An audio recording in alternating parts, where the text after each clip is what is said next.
आपण पाहतोय सुरुवात होती आता या पत्रकार परिषदेला. थेट जाऊया.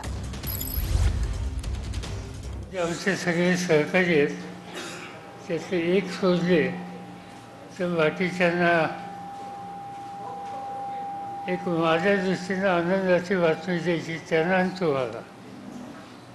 ते आमचे जे सहकारी आहेत आणि पक्षाचे जे अध्यक्ष आहेत त्यांचे चिरंजीव, त्यांनी काल म्हणजे आमचा सगळ्यांचा दृष्टिकोन किती असा व्यापक झाला असं बघा. काल त्यांनी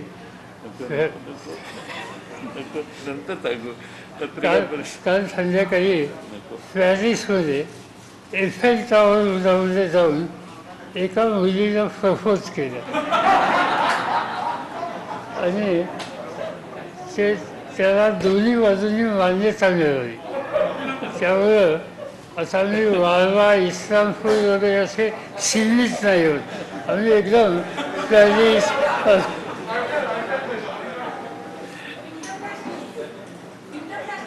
नाही लग्न म्हणजे इंटरनॅशनल ठिकाण असेल पण नाही, ते डोमेस्टिकच आहे. दोन्ही मुलं मुली डोमेस्टिक स्थानिकच आहेत. पण आता आम्हाला काळजी घ्यावी लागेल, आमची मुलं कुठं जाऊन काय करतील याचा बरोबर.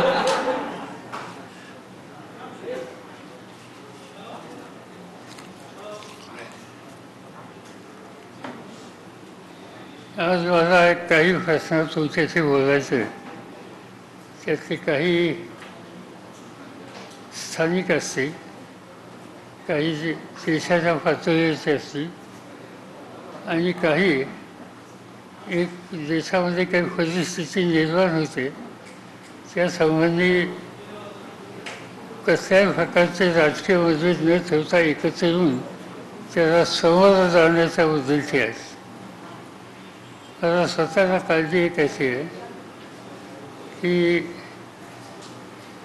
माझा देशाच्या सीमेच्या संबंधीचा थोडाहूत अभ्यास आहे आणि गेले काही महिने आपला जो डायलॉग चीनच्या बरोबर चालू आहे त्यातली कालची 13वी राऊंड संपली आणि ती 13वी राऊंड ही अयशस्वी झाली. याच्या पूर्वीच्या झाल्या ही झाली.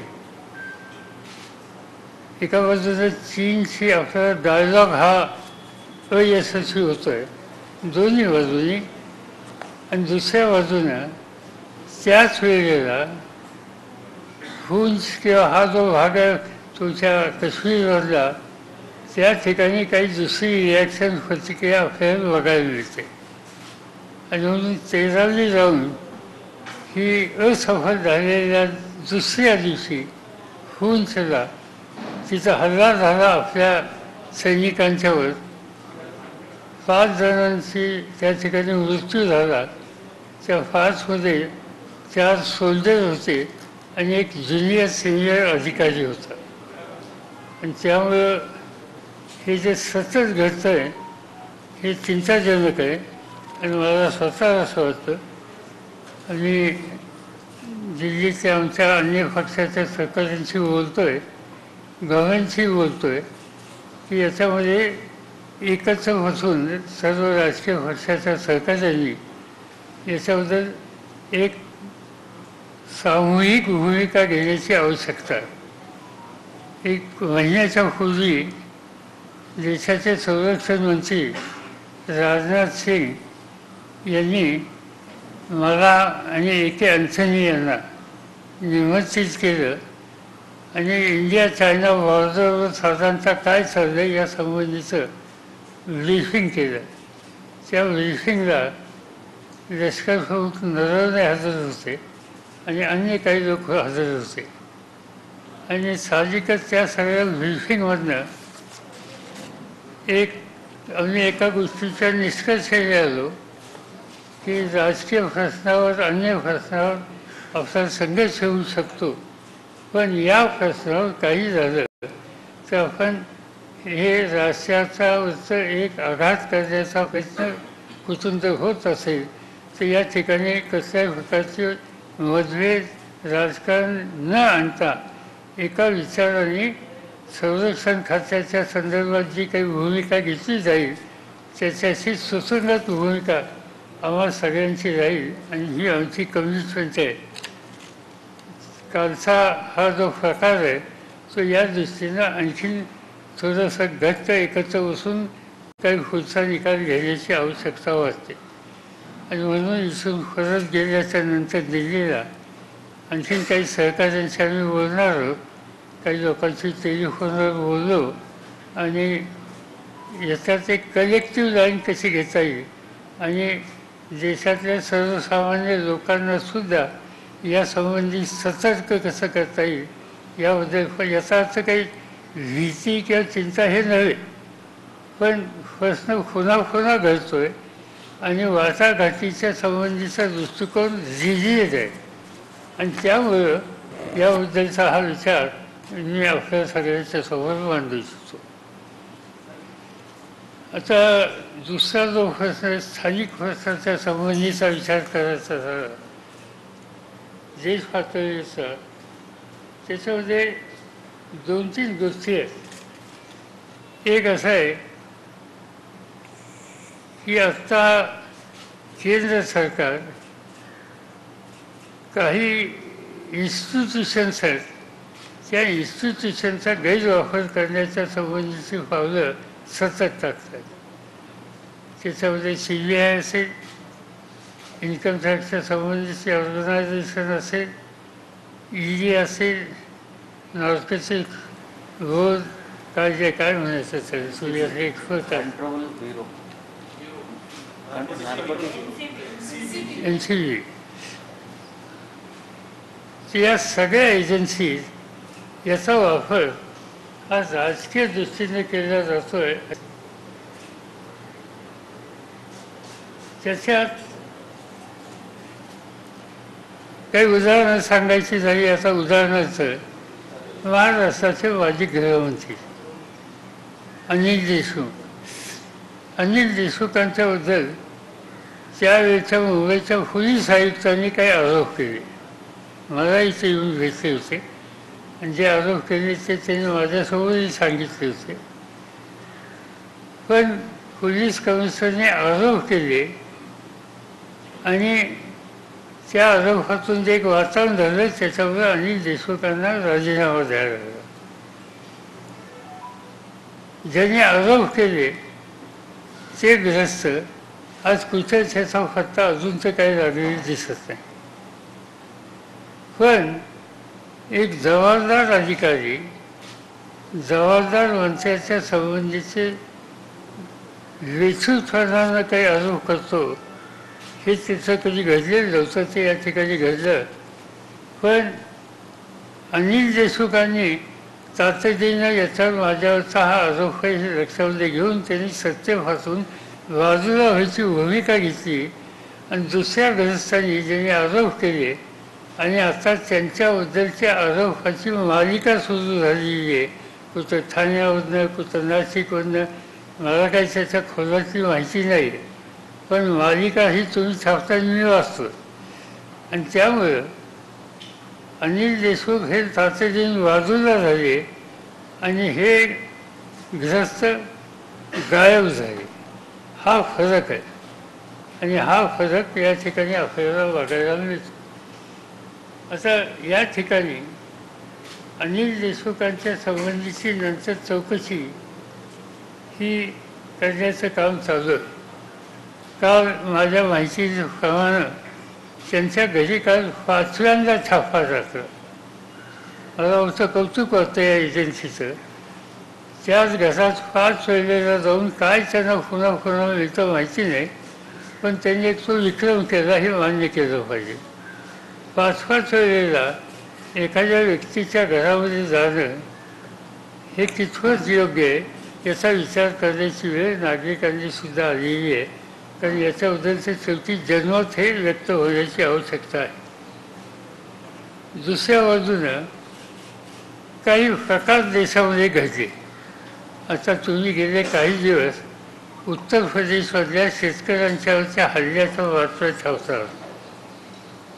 लखीमपूर आणि लखीमपूरच्या संदर्भात सरळ जी काही माहिती बाहेर आली, सुदैवानं काही व्हिडिओच्या माध्यमातून लोकांना पाहायला मिळाली, त्याच्यातून एक गोष्ट स्पष्ट झालेली आहे की शांतपणानं रस्त्याने चाललेल्या शेतकऱ्यांच्या थव्यावर जमावर काही लोक गाडीतून येतात, त्यांच्या गाडीतून धक्के देतात त्या लोकांना आणि त्याच्यामध्ये चिरडल्यानं 3 ते 4 लोकांची हत्या त्या ठिकाणी होते.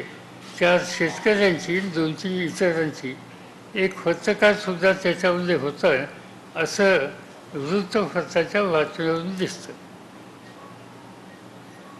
असा प्रकार कधी घडलेला नव्हता. आता असा प्रकार झाल्याच्या नंतर त्या शेतकऱ्यांच्यापैकी काही लोकांनी स्वच्छ सांगितलं की केंद्रीय गृहराज्यमंत्र्यांचे चिरंजीव त्याच्या गाडीमध्ये होते. अर्थात ते नाकारलं गेलं. त्याच्यावर ॲक्शन घेतली पाहिजे ही मागणी झाली, पण त्या मागणीला यत्किंचित प्रतिसाद UP गव्हर्नमेंट किंवा केंद्र सरकारने दिला नाही.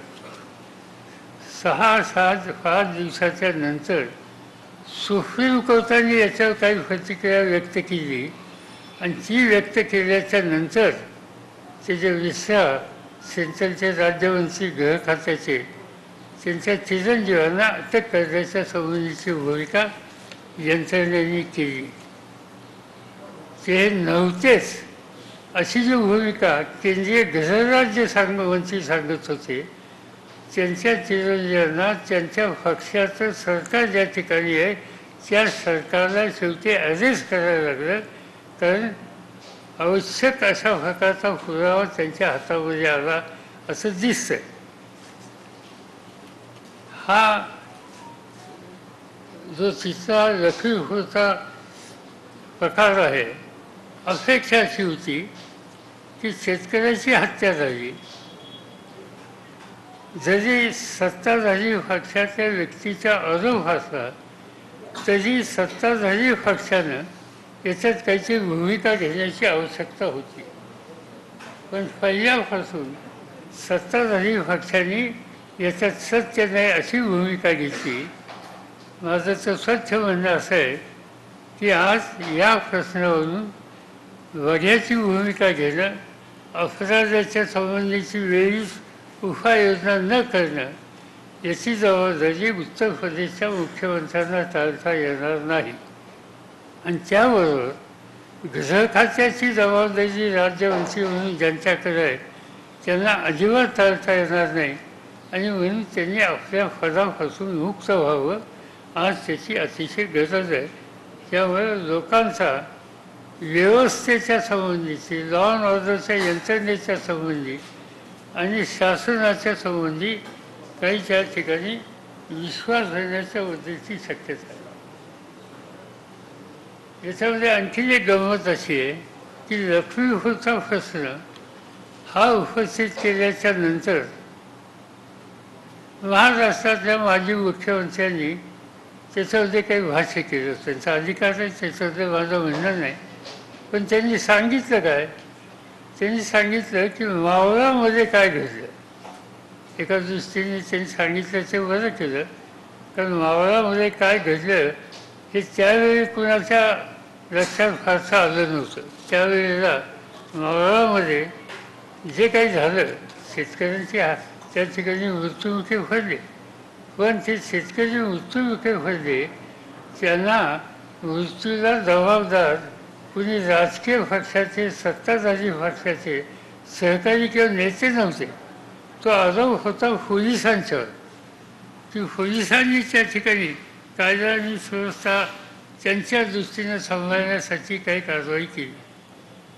आता त्याला बराच काळ येऊन गेला आणि त्यामुळे आजच्या माजी मुख्यमंत्र्यांनी देवेंद्र फडणवीस साहेबांनी लखीमपूर आणि मावळ याची तुलना केली. आता मावळच्या बद्दलचं चित्र पूर्वीपेक्षा फार स्पष्ट झालं. मावळच्या ज्या शेतकऱ्यांचा ज्याच्यावर पोलिसांचा गोळीबार झाला आणि त्या काळात एक प्रकारची नाराजगी होती सत्ताधारी पक्षाच्या संदर्भात, आज त्याच मावळमध्ये लोकांच्यामध्ये ही गोष्ट लक्षात आली की त्यावेळेला आपले ज्यांच्यावर आपण आरोप केले त्यांचा याच्याशी संबंध नव्हता. या उलट या परिस्थितीत हाताबाहेर परिस्थिती जावी यासाठी स्थानिक भारतीय जनता पार्टीच्या लोकांनी प्रोत्साहित केलं आणि त्या प्रोत्साहितामुळं त्या ठिकाणी तो संघर्ष झाला. आणि म्हणून आज या मावळामध्ये लोक मृत्युमुखी पडले म्हणून त्यावेळी संताप होता. आता त्या मावळाचं चित्र बदललं आहे. लोकांच्या लक्षात वस्तुस्थिती आली. मावळाच्या उद्याची फारसून मी तुम्हाला सांगतो. हे एकच माझ्या जिल्ह्याचा तो तालुका म्हणून सांगतो की या तालुक्यामध्ये पुणे जिल्ह्यात सातत्यानं एकेकाळी जनसंघ आणि नंतरच्या काळामध्ये भाजप. कदाचित तुमच्यातल्या काही जुन्या लोकांना माहीत असेल की एकेकाळी महाराष्ट्राच्या विधानसभा सभेमध्ये एक अत्यंत जागरूक सभासद होते. त्यांचं नाव रामभाऊ म्हालगी. तर रामभाऊ म्हालगी हे मावळचे प्रतिनिधी होते आणि त्यानंतर सतत एक 3दा जर सोडलं तर स्वातंत्र्याच्या नंतर त्या ठिकाणी नेहमीच जनसंघ किंवा भाजप निवडून आले. पण ज्या वेळेला पाठीमागच्या सरकारच्या काळात म्हणजे काँग्रेस राष्ट्रवादीच्या सरकारच्या काळामध्ये मावळचा गोळीबार ज्याचा उल्लेख माजी मुख्यमंत्र्यांनी केला, त्याच मावळामध्ये त्या गोळीबाराच्या काळामध्ये लोकांना भडकवण्याचं काम कुणी केलं हे मावळच्या जनतेच्या लक्षात आल्याच्या नंतर आत्ता जी निवडणूक झाली त्या निवडणुकीमध्ये राष्ट्रवादी काँग्रेस पक्षाचे उमेदवार 90,000 मतांनी निवडून आले. 90,000 मतांनी. काय त्यांचं नाव? सुनील शेळके. 90,000चा डिफरन्स आहे. म्हणजे मावळामध्ये जर संताप असता तर एवढ्या मतांनी राष्ट्रवादीची जागा आली नसती. आणि म्हणून एका दृष्टीनं माजी मुख्यमंत्र्यांनी मावळाचं उदाहरण काढलं हे बरं झालं. त्यांनी थोडंसं मावळाची मानसिकता आत्ता काय ही जर समजून घेतली तर मला वाटतं की त्यांच्या ज्ञानात भर पडेल. एवढंच मला त्या संबंधीचं सांगायचं आहे कारण त्याचा उल्लेख त्यांनी त्या ठिकाणी केलेला आहे. मी आपल्याला सांगत होतो की आज ईडी, इन्कम टॅक्स, CBI या सगळ्याचे गैरवापर सातत्यानं चालू. आता याच्यामध्ये काय दिसतंय की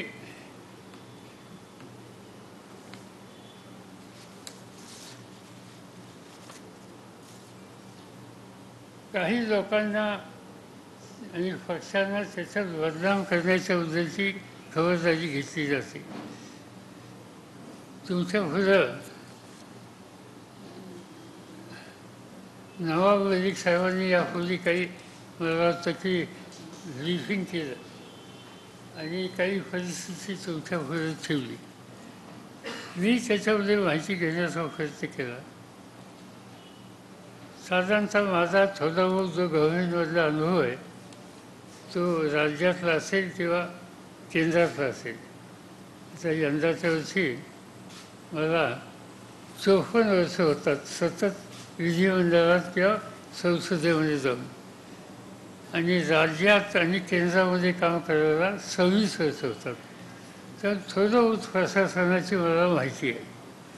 मी सांगतो एवढ्यासाठी की आम्ही लोकांनी नेहमीच प्रशासनाशी आमचे संबंध चांगले आहेत.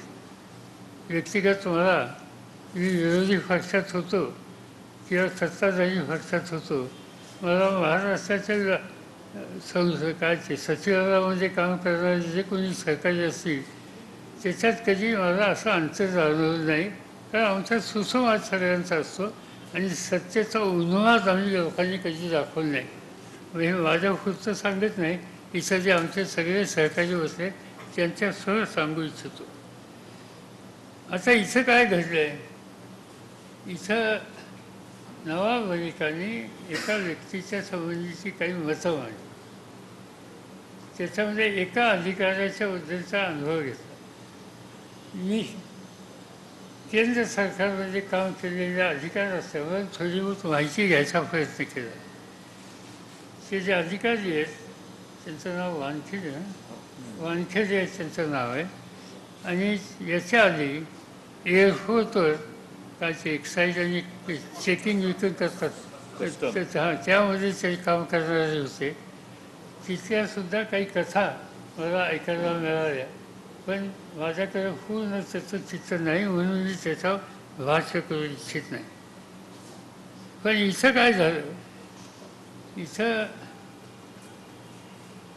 2 एजन्सीज आहेत. एक केंद्र सरकारची नार्कोटिक्सच्या संबंधीची ॲक्शन घेणारी एक एजन्सी, राज्य सरकारची मुंबई पोलीसची सुद्धा या क्षेत्रात लक्ष देणारी दुसरी एजन्सी. आम्ही माहिती घ्यायचा प्रयत्न केला की गेल्या काही दिवसात किंवा वर्षात केंद्राच्या एजन्सीनी तिची रिकव्हरी केली. तर त्याचं उदाहरण माहिती जी काही मिळते ती अतिशय थोडी, म्हणजे नंबर कदाचित असेल पण क्वांटिटी ही शुल्लक आहे अशा प्रकारचं चित्र दिसतं. कुणाच्या खिशात पुरी सापडली, कुणाच्याकडे काय आणखीन सापडलं, पण ते इतकेच होतं, एवढं ग्राम होतं. याच्या उलट मुंबई पोलीसचा हा नार्कोटिक्सचा विभाग आहे, त्यांनी जे कॉन्फिस्केशन केलं, जे काही पकडलं, त्याचा एकंदर प्रमाण हे केंद्राच्या एजन्सीच्या पेक्षा कितीतरी अधिक होतं. आणि त्यामुळं त्याच्यातून एक गोष्ट शंकेला जागा अशी येते की राज्याची एजन्सी ही दिलेलं काम प्रामाणिकपणानं सखोलपणानं करते. ही जी सेंट्रलची एजन्सी मुंबईची जी आहे ती आम्ही काहीतरी करतो या संबंधीचं रेकॉर्ड सरकारला देण्याच्यासाठी जे काही करावं लागेल तेवढं सीमित काम करतात का काय, अशी शंका त्या एकंदर क्वांटमवरनं ह्या निश्चितपणानं त्या ठिकाणी येते. आता त्याच्यामध्ये लोक पकडले. माझ्या वाचनात आलं कुणी गोसावी म्हणून कोणतरी काय ते साक्षीदार होतं का, साक्षीदार पंच. तर आता साधारणचा कुठेही गुन्हा घडला किंवा काही प्रकार घडला तर पोलीस यंत्रणा असेल, सेंट्रलची एजन्सी असेल तर त्यावेळेला पंचनामा प्रथम करतात. पंचनामा करून त्या पंचनामात नक्कीचे मते काय, क्वांटम किती आहे वगैरे वगैरे हे त्यांनी खोटं वितर लिहिलं असं कुणी आरोप करू नये म्हणून पंचांना बोलवतात. पंचांच्या समोर ते सगळी लिखापत होते, पंचांच्या सह्या घेतल्या जातात.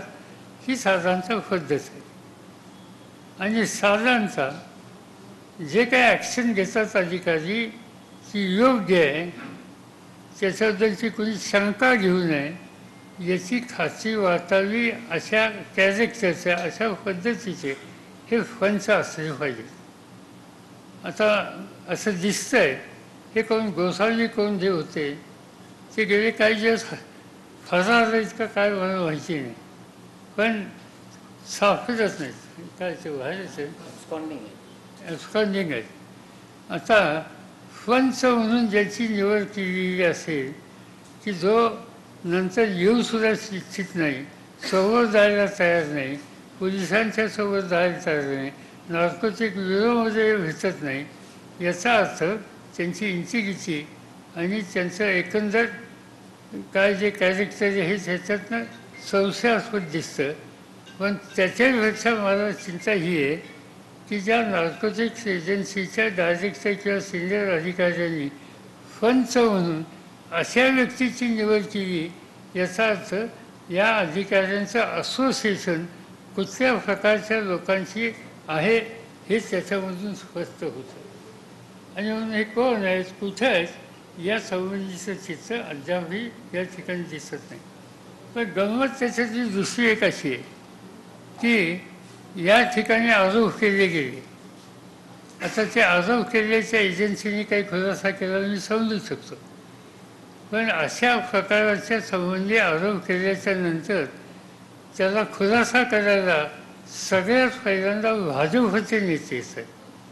मला काही कळलं नाही ही जबाबदारी हे कॉन्ट्रॅक्ट त्यांनी कधी फसवून घेतलं. त्याच्यात नुसतेच येतात असं नाही. माझ्या वाचनाचं एका ठिकाणी छापे वगैरे मारले ना, त्यासंबंधी एक विधान एका केंद्रीय राज्यमंत्र्याचं होतं महाराष्ट्राचे. म्हणजे हे आमचंच काम आहे वगैरे म्हणून मला माहीत नव्हतं. सरकारमध्ये काम केलं आहे, पण हे आमचं काम असतं छापे मारणं वगैरे या सगळ्याच्या बद्दलचं समर्थन करणं. ही आमच्या ज्ञानात त्यांनी भर टाकली. मी त्यांचा आभार आहे. दिल्लीला कधी भेटले तर जाहीरपणानं आभार मानेन त्यांचे. पण मुद्दा हा आहे की हे सत्तेचा गैरवापर कुणाकडनं होत असेल, विशेषतः शासकीय यंत्रणेकडून, तर त्या गैरवापर करणाऱ्या लोकांचं समर्थन हा भारतीय जनता पार्टीचे लोक करत आहेत. ही गोष्ट या ठिकाणी बघायला आपल्याला मिळते. मग ते ईडी असो, IT असो, CBI असो किंवा नार्कोटिक बोर्ड असो, या सगळ्यांच्या संबंधीचं हे चित्र आपल्या सगळ्यांना आज बघायला मिळतं. हे गंभीर बाब आहे. आता याच्याशिवाय इतर काही इश्यूज आहेत. या सगळ्या गोष्टीमध्ये एक मी जे सांगितलं तुम्हाला की सत्ताधारी पक्षाचे लोक समर्थनाला पुढे येतात. आता याच्यामध्ये पुढे येणाऱ्यामध्ये आणखीन एका व्यक्तीचं चित्र मी पाहिलं. ते म्हणजे माजी मुख्यमंत्री देवेंद्र फडणवीस. फडणवीस साहेबांनी सुद्धा याचं सगळं काय जे असेल त्याचं समर्थन केलं. आणि हे करत असताना त्यांनी सांगितलं की या सगळ्या गोष्टीचा मला अभिमान आहे. ठीक आहे, यंत्रणेच्या संबंधी अभिमान असणं त्याच्यामध्ये काही हे नाही. पण त्यांनी बोलताना काही गोष्टी सांगितल्या. त्यांचं कालचं भाषण मी बघितलं. अर्थात याच्या आधी मी पाहिलं होतं एकदा असंच भाषण. कालच्या भाषणामध्ये त्यांनी सांगितलं की मी सत्तेमध्ये नाही असं मला काही वाटत नाही. चांगली गोष्ट त्यांचे म्हणजे मी मुख्यमंत्रीच आहे असं स्वच्छ त्यांनी सांगितलं. त्याचं मी अभिनंदन करतो. म्हणजे 5 वर्ष मुख्यमंत्री एकदा राहिल्याच्या नंतर आपण त्या सत्तेत अजूनही आहोत याचं विस्मरण त्यांना होत नाही. ही फार चांगली गोष्ट आहे, जवळची गोष्ट आहे. आणि ही कमतरता आमच्यामध्ये आहे. मी 4 वेळेस मुख्यमंत्री होतो, पण माझ्या लक्षात नाही ही कमतरता आमच्यामध्ये. तर ही कमतरता मी कबूल करतो, त्याच्यातच बोलणं आहे. आणि परत मी असं कधी म्हणलं नव्हतं. पण निवडणुकीच्या काळात तुम्ही लोकांनी काही भाषण दाखवलं, मी येणार वगैरे वगैरे, पुन्हा येईल. हां, तर त्यामुळं तेव्हापासून हे न येण्याचं आणि या लोकांनी सरकारबरोबरच्या वेदना किती सखोल आहेत हे याच्यामध्ये दिसतं आहे.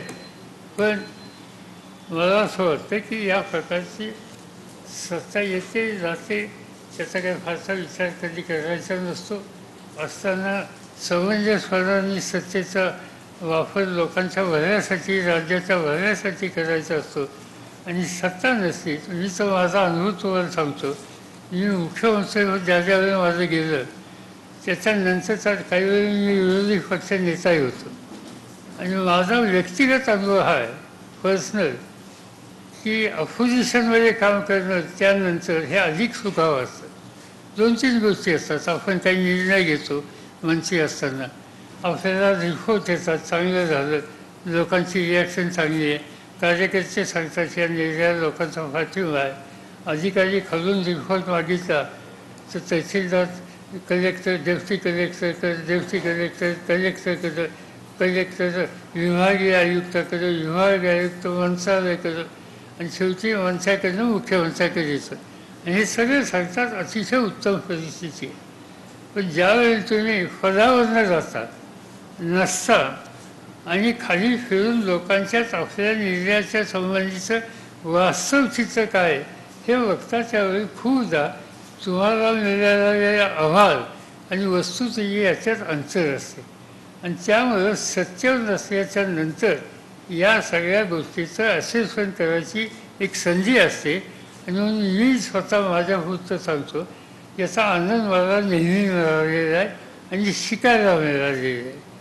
आता इथं काहीची वेगळी परिस्थिती दिसते, काही त्याच्याबद्दल मी काही अधिक भाष्य करू इच्छित नाही.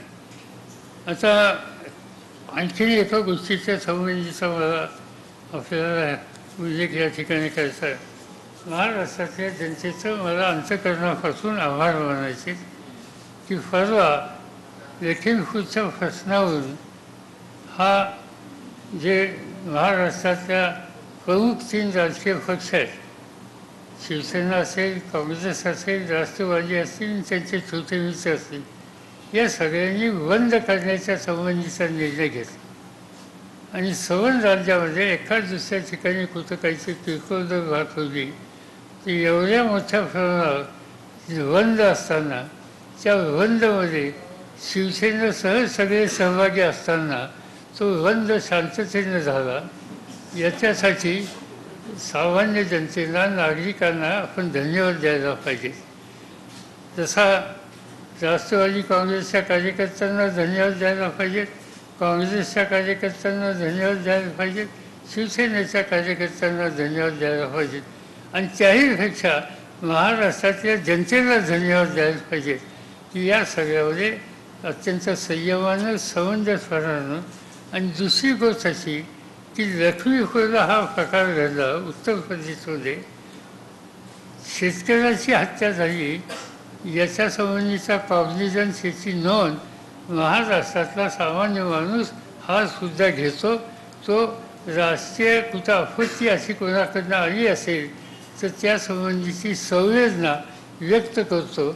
अशा प्रकारची भावना आज अन्य ठिकाणी होते. मला उत्तर प्रदेशमधनं काही लोकांचे आज फोन आले की आमच्या राज्यात या प्रश्नाची तीव्रता आहे, पण महाराष्ट्रामध्ये, मुंबईमध्ये, ठाण्यामध्ये, पुण्यामध्ये, नागपूरमध्ये या प्रश्नावर लोकांनी जी सहानुभूती आम्हा लोकांच्याबद्दलची दाखवली त्याबद्दल आम्ही खरं कृतज्ञ आहोत. अशा प्रकारचे उद्गार त्या राज्यातल्या काही आमच्या सहकारी मित्रांनी फोन करून सांगितले आणि म्हणून महाराष्ट्रातल्या जनतेचं या ठिकाणी खास आभार मानले पाहिजेत आणि या सर्व पक्षीय कार्यकर्त्यांच्याबद्दल त्यांचे आभार मानले पाहिजेत. आता आणखी एक प्रश्न जरा वेगळा आहे, त्याचा या सगळ्या राजकीयाशी संबंध नाही, पण काही लोकांनी आता एक नवीन कॉन्ट्रोवर्सी करायची सुरुवात केलेली दिसते. आणखीन एक 15 दिवसांनी महाराष्ट्रात साखर कारखाने सुरू होते.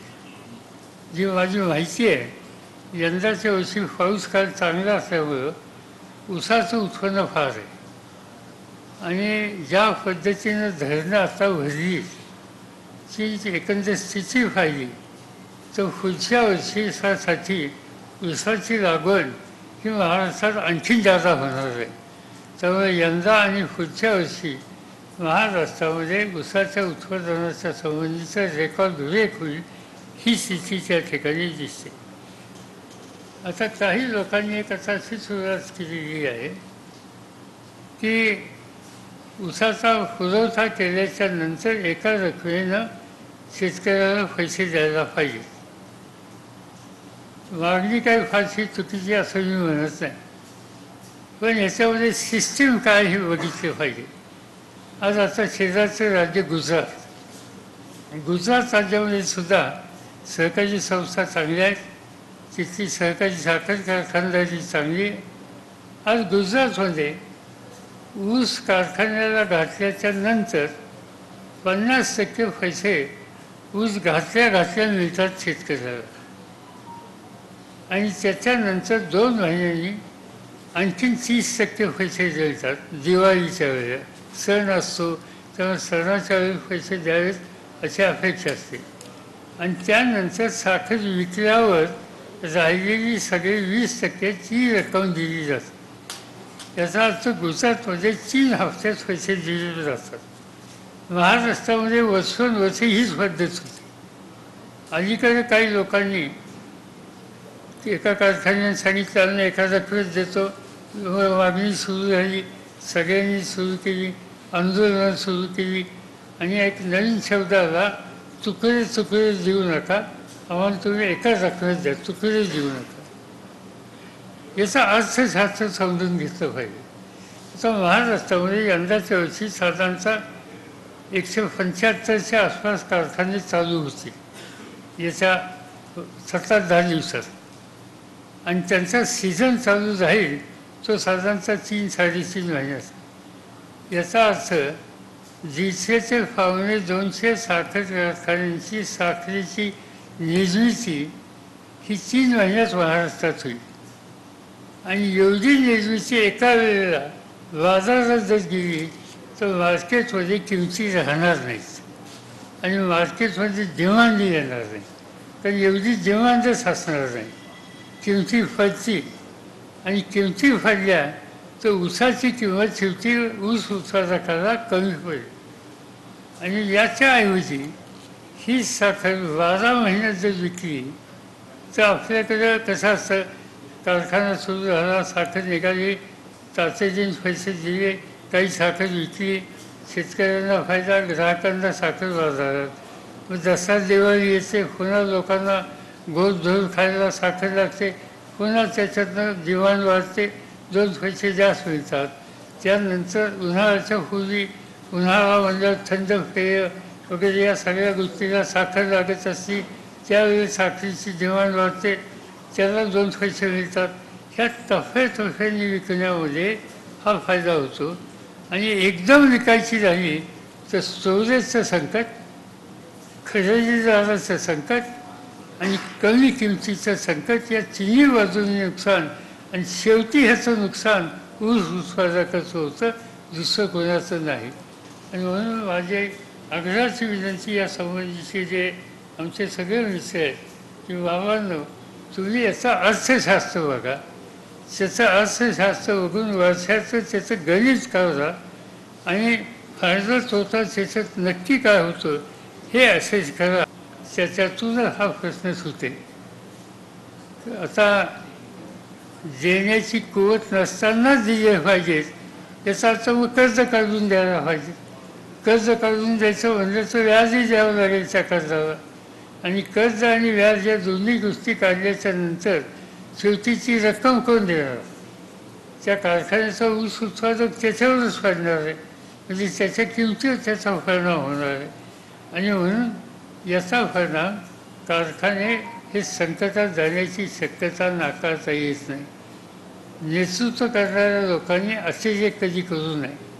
विशेषतः अर्थव्यवस्थेशी संबंध असलेल्या संस्थांची. एकच उदाहरण तुम्हाला सांगतो. तुम्ही सगळे मुंबईकर आहात. एकेकाळी मुंबई हे वस्त्रोद्योग धंद्याचं देशाचं सेंटर होतं. तुम्ही लालबाग किंवा त्या भागात गेला तर सगळीकडं गिरण्या असायच्या. सकाळी आपण 7-7:30ला घराच्या बाहेर पडलो तर हातात दशव्या घेऊन गिरणीमध्ये काम करणारा मजूर हजारोच्या संख्येने रस्त्यावर दिसतात. आज गेला आणि त्याचं कारण गिरण्या बंद झाल्या. कोणतरी एक आमच्या सरकारने या संबंधीच्या गैरबाजूने मागण्या केल्या एकेकाळी, आणि त्या मागण्यातून शेवटी या गिरण्या बंद पडल्या. आम्ही विधिमंडळामध्ये त्या काळात सुद्धा आमच्या सरकारला सांगत होतो की ताणावं पण तुतेपर्यंत चालू नये. पण तुतेपर्यंत आणलं गेलं त्याचा परिणाम आज मुंबईतला कापडधंदा, महाराष्ट्रातला कापडधंदा जवळपास संपलेला आहे. मुंबईचा 100% संपलेला आहे. ती अवस्था उद्या महाराष्ट्राच्या ग्रामीण भागाचं वैभव म्हणून ओळखला जातो त्या साखर धंद्याच्या बाबतीत होऊ नये अशी माझ्यासारख्याची अपेक्षा आहे. आणि म्हणून याच्यामध्ये जे कोणी या संबंधीचा आग्रह करत आहेत त्यांनी जरूर विचार करावा. चर्चा करायची असेल तर आम्हा लोकांच्यावर चर्चा करावी. आपण याच्यातून बसून मार्ग काढू शकतो. आपलं सूत्र एक आहे की उत्पादन करणाऱ्या, कष्ट करणाऱ्या उत्पादकाला न्याय मिळाला पाहिजे, त्याचं नुकसान होता कामा नये. आणि म्हणून आज अशा प्रकारच्या गोष्टी त्या ठिकाणी केलेल्या आहेत. काही लोकांनी सांगितलं की बंद करलेल्या ज्या गिरण्या आहेत विशेषतः साखर धंद्यातल्या, त्याच्या बाबतीत काही लोकांनी, काही नेत्यांनी खरेदी केल्या वगैरे वगैरे वगैरे. त्याची माहिती मी घेतली, तुम्हालाही असेल. काही कारखाने महाराष्ट्रात बंद झाले होते आणि त्यासंबंधी ऊस उत्पादकांची काही तीव्र भावना होती. काही लोक कोर्टात गेले. हायकोर्टाने ऑर्डर काढली, बंद झालेले कारखाने चालू करण्याच्या संबंधीचा निकाल सरकारने घ्यावा, हे चालवायला द्यावेत, वीज द्यावेत, विकावेत, या सगळ्या सूचना हायकोर्टाच्या होत्या. त्या सूचना आल्याच्या नंतर राज्य सरकारी बँकेला सुद्धा या संबंधीचा निर्णय घ्यावा लागला आणि राज्य सरकारने सुद्धा निर्णय घेतला. आणि त्याच्यामुळं हे जे बंद पडलेले कारखाने ते चालवण्याच्यासाठी काही लोक पुढे आले आणि ते कारखाने त्या ठिकाणी रिवाय केले.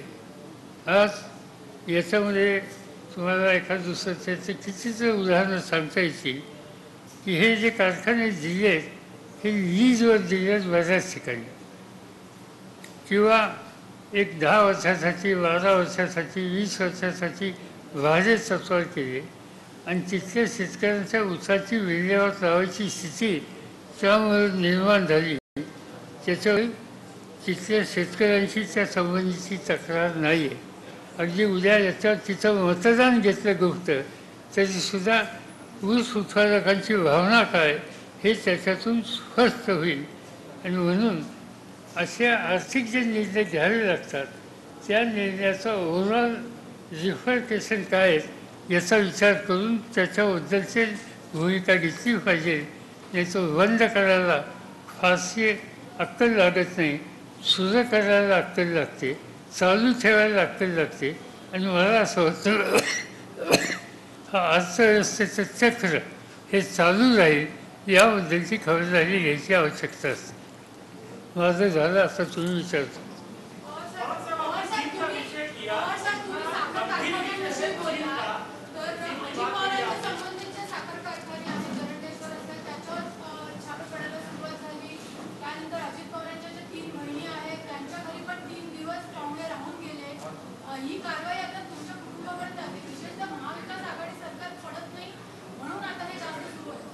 तुम्ही पाहुण्या शब्द वापरला बरं केलं, त्या शब्द मी कॉइन केला होता. आता असं आहे की अजित पवारांचं स्टेटमेंट मी वाचलं.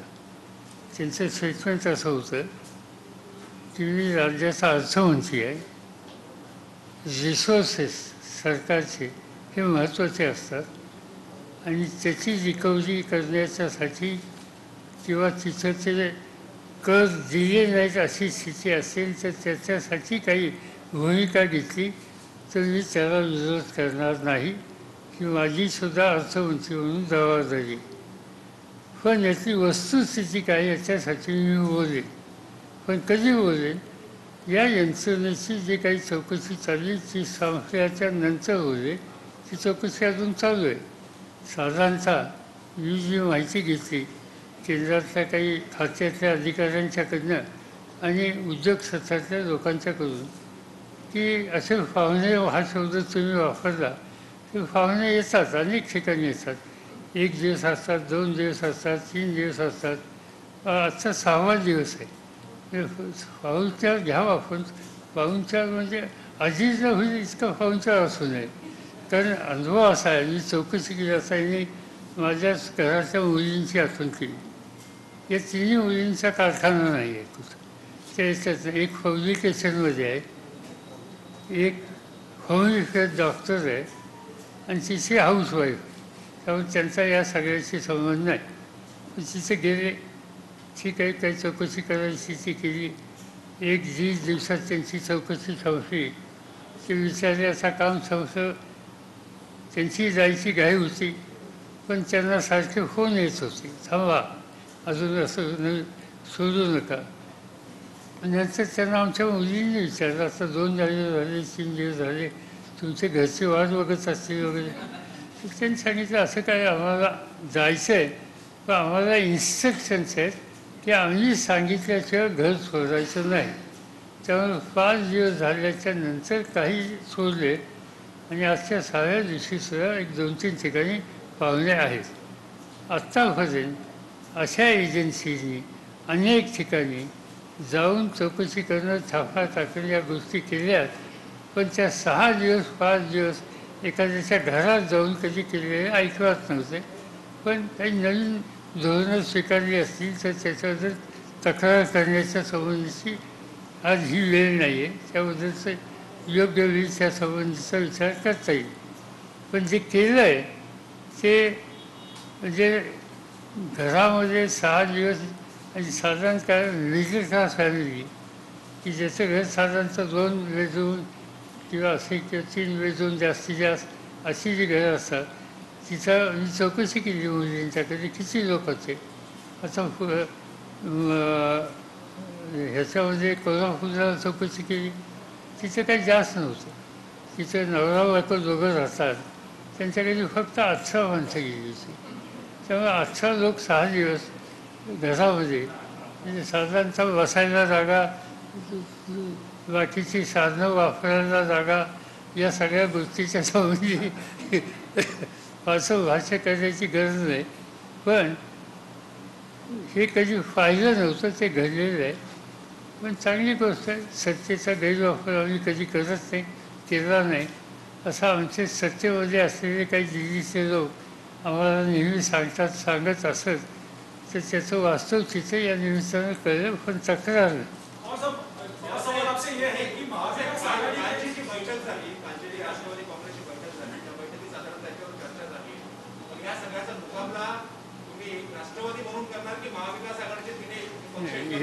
आम्ही याच्यावर चर्चा आम्ही वर्तमानपत्रात झाली. आम्ही याच्यावर फार चर्चा केलेली नाही.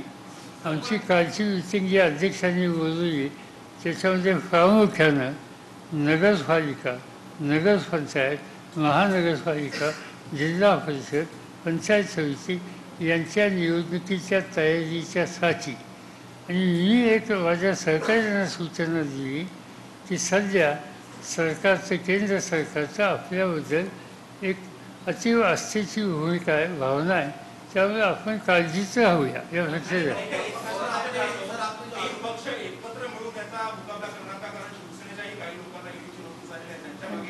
प्रश्न असा आहे, हा जो सत्तेचा गैरवापर जो मी म्हणतो तो काही फक्त राष्ट्रवादी पुरता नाही आहे.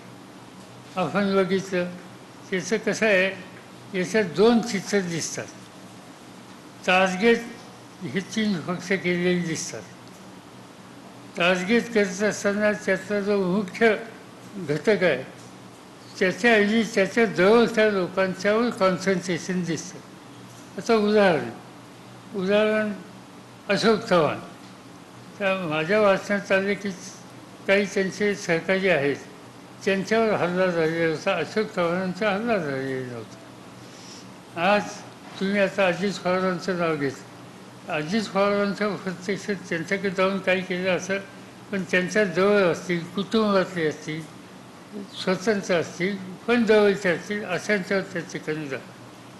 आता आणखीन कोण देसाई, हां, सुभाष देसाई. त्यांच्या जवळ चिरंजीवांचे कोण 1-2 लोक आहेत त्यांच्या संबंधी. तर साधारणतः त्याच्यात स्ट्रॅटेजी अशी दिसते की सत्ताधारी पक्ष जो दिल्लीचा आहे त्यांनी महाराष्ट्रातलं सरकार हे अस्थिर करण्याचे प्रयत्न 2 वर्ष केल्याच्या नंतर काही होऊ शकत नाही असा हा मार्ग स्वीकारावा. याच्यात डायरेक्ट हल्ला करण्याच्या ऐवजी शासनामध्ये जे लोक बसलेले आहेत त्यांच्या जवळच्या लोकांना या पद्धतीनं एक नावमेद करावं, भीती दाखवावी, हमले करावेत, अशा प्रकारची स्ट्रॅटेजी घेतलेली दिसते. आमच्या सगळ्या सहकाऱ्यांच्यामध्ये एक भावना आहे 3 पक्षाच्या की अशा गोष्टी फार फायद्यात आयुष्यात. त्यामुळे त्याची काही चिंता कुणाला नाही.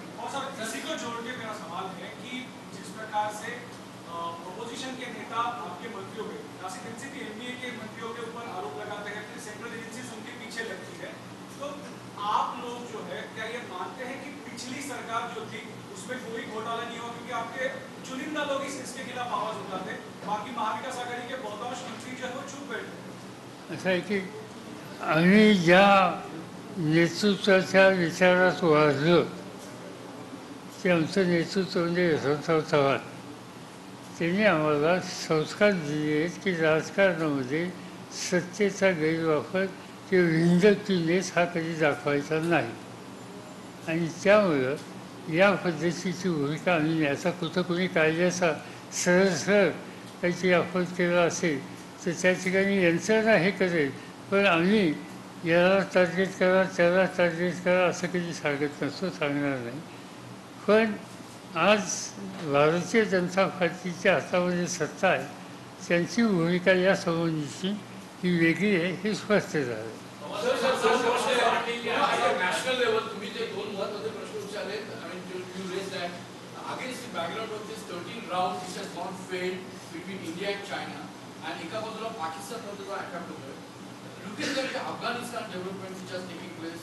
As a former defense minister, do you really feel India is definitely being targeted at the international level? And तुम्ही म्हणतात तसं की हे जे गव्हर्नमेंट आहे ते आता सध्या युनिलॅटरल पद्धतीने चालत आहे. अपोजिशनला कधीतरी वाटलं ते विश्वासात घेतात, कधीतरी वाटलं तर डायलॉग करतात. The first point you raised about when are you going to have a similar kind of interaction with the ruling party? नाही, असं कसं आहे, तुम्ही हा जो प्रश्न विचारला, मला चिंता ही आहे की हा जो शेजारचा मोठा भाऊ आहे आपला, तो आता शिवी तसा राहिलेला नाही. तुम्ही समोर भारताचा नकाशा नजरेसमोर ठेवा. काश्मीर आज त्या ठिकाणी चायनाचा सहभाग वाढला आहे. तिथं जे काही ॲक्टिव्हिटीज चालतात त्याच्यामध्ये त्यांचा हातभार आहे अशा प्रकारचं चित्र दिसतं. नेपाळ हा ट्रॅडिशनली आपला मित्र देश. नेपाळमध्ये आता चायनाचं महत्त्व वाढलं. भूतान तिथं ते चित्र वाढले दिसते. बांगलादेश त्याच्या स्वातंत्र्याच्यासाठी आपल्या देशाने खस्ता खाल्ल्या. आज त्या बांगलादेशमध्ये चायना हा महत्त्वाचं स्थान त्या ठिकाणी प्रस्थापित करायला यशस्वी झाला. खाली तुम्ही गेलात श्रीलंकेमध्ये, की श्रीलंकेमध्ये आता ही नवीन बंदर वगैरे ज्या त्या ठिकाणी बांधत आहेत, ही सगळी आर्थिक केंद्र आणि लष्कराचं इथं चायना आहे. आणि त्यामुळं आपण आपल्या देशाला सराउंडेड बाय चायना अशा प्रकारची स्थिती दिसते. त्यामुळे चायनीजचा जो इश्यू आहे त्या इश्यूच्या संबंधी माझी आणि आमच्या सगळ्या अन्य विरोधी पक्षाच्या सहकाऱ्यांची भूमिका आहे की इथं राजकारण आणायचं नाही, नॅशनल इंटरेस्टसाठी सहकार्य करण्याची भूमिका घ्यायची. आणि त्यामुळे आम्ही याच्यापेक्षा पुढे जाऊ इच्छित नाही.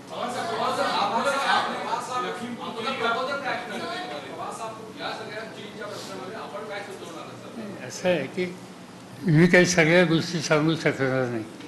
मला आणि इथे अँथनी या दोघांना जे ब्रीफिंग केलं, जनरल नरवणे आणि लष्कर हे संरक्षण मंत्री, त्यांनी आम्हाला दोघांना हे करण्याच्यामध्ये कारण आहे. आम्ही दोघंही डिफेन्स मिनिस्टर होतो, त्यामुळे इतरांच्यापेक्षा या सगळ्या एरियाच्या संबंधीची थोडी बहुत वास्तव स्थिती आम्हाला माहिती. आणि त्यामुळे काही चर्चा केल्या, काय करण्याच्या संबंधीच्या चर्चा केल्या, पण त्याच्यावर मी जाहीर बोलू इच्छित नाही.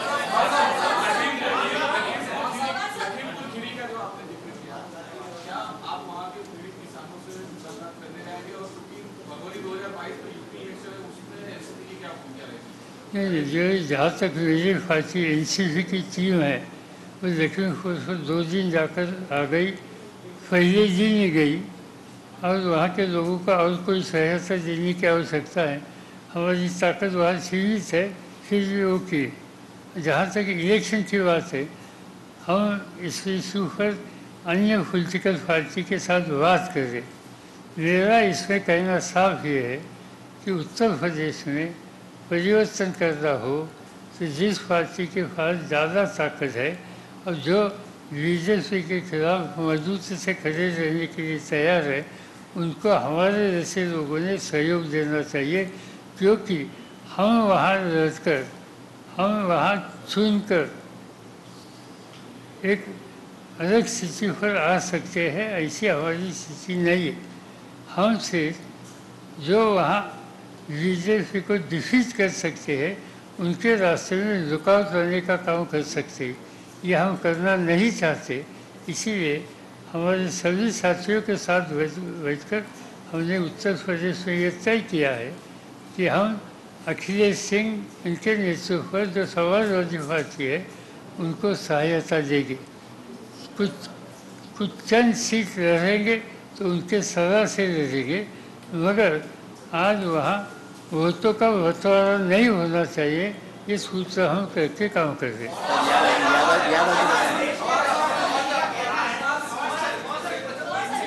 एनसीबीच्या संदर्भात आपल्या पक्षाच्या प्रवक्त्यांनी मुद्दा उपस्थित केला, ज्याचं तुम्ही पण मत व्यक्त केलं.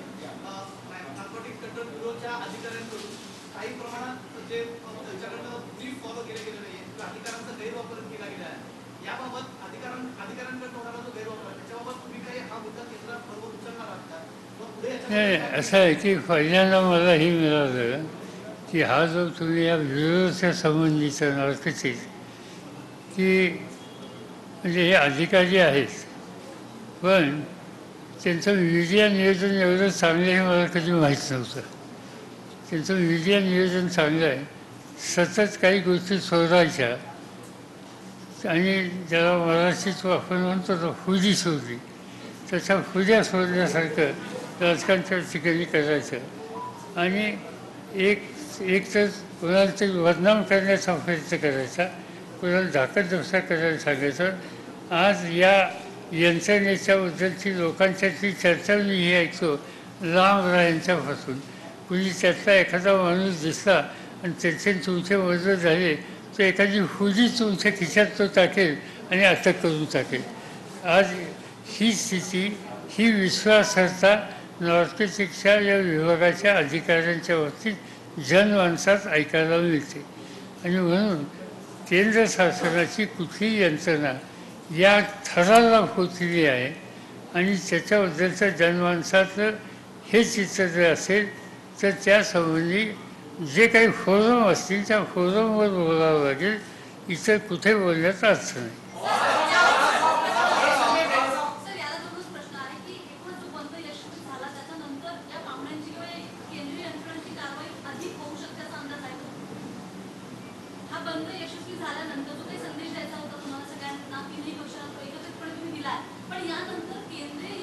हो, ते चालूच आहे ना. असं आहे की आता नाही, चालूच आहे. आता मी जेव्हा दिल्लीमध्ये बोललो की एकंदर जी काही शेतकऱ्यांची जी हत्या झाली त्याच्या संबंधीचा मी एक जालियनवाला बाग असा एक शब्द त्या ठिकाणी वापरला. आणि जालियनवाला बाग हे उच्चारल्याच्या नंतर मला आमच्या एक 2-3 माणसांचे फोन आले त्या रात्री की साहेब हे जरा तुम्ही फारच शाल बोला. मला काय शाल बोल नाही, म्हणजे आमच्यात काही लोकांना हे फार लागले. आणि हे सांगितल्याच्या नंतर दुसऱ्या दिवशी हे सगळे लोक आले घरी पाहुणे